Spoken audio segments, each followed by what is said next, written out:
गई है, किन मांगों को लेकर थी और क्या लगा आपको कि आश्वासन दिया?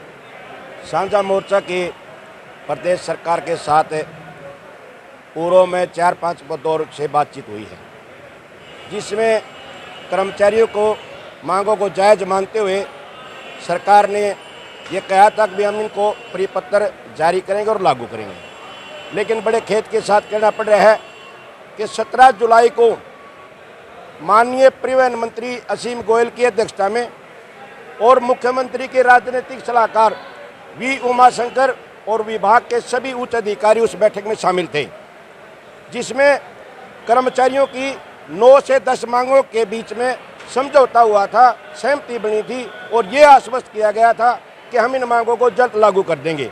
लेकिन उन मांगों को लागू न करके दूसरी ओर से बिना किसी मांग के, बिना किसी को मांग किए ये 362 रूटों के ऊपर प्राइवेट परमिट दिए जा रहे हैं बगैर किसी मांग के।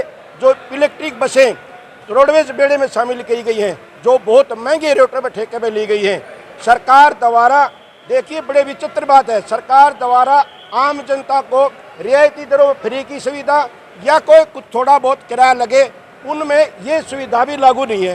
तो हम आपके माध्यम से सरकार से पूछना चाहते हैं कि इलेक्ट्रिक बसें किसके लिए आई हैं और इतनी महंगी बसें किसके काम की हैं? ये केवल पूंजीपतियों को लाभ पहुंचाने के लिए और उच्च वर्ग के जो यात्रा करने वाले उनके लिए है। हम सरकार से मांग करते हैं कि प्रदेश की जनसंख्या है उस आधार पर रोडवेज बेड़े में साधारण बसें शामिल करी जाए, जिससे बेरोजगारों को रोजगार मिलेगा और गरीब ग्रामीण अंचल में जो गरीब मजदूर का बच्चा रह रहा है, उसकी बेटी है, वो पढ़ने के लिए यहाँ शहर में आ सकती है। सरकार से बार बार ये मांग करते हैं और आपके माध्यम से एक बात और माननीय परिवहन अनिल विज से भी मांग करते हैं कि आपने पूरे हरियाणा में न्याय का काम किया है, बहुत से दुखिया यहाँ न्याय के लेने के लिए पहुँचे। हम भी आपसे, जैसे आप बीजेपी को अपनी आत्मा की आवाज़ सुनाना चाहते हैं, ऐसे ही आज रोडवेज का कर्मचारी 24 घंटे की भूख हड़ताल करके अपनी आत्मा की आवाज़ आपको सुना रहे हैं। हमारी बातें मानिए, जनता के हित में काम कीजिए। कितना संतुष्ट हो आज?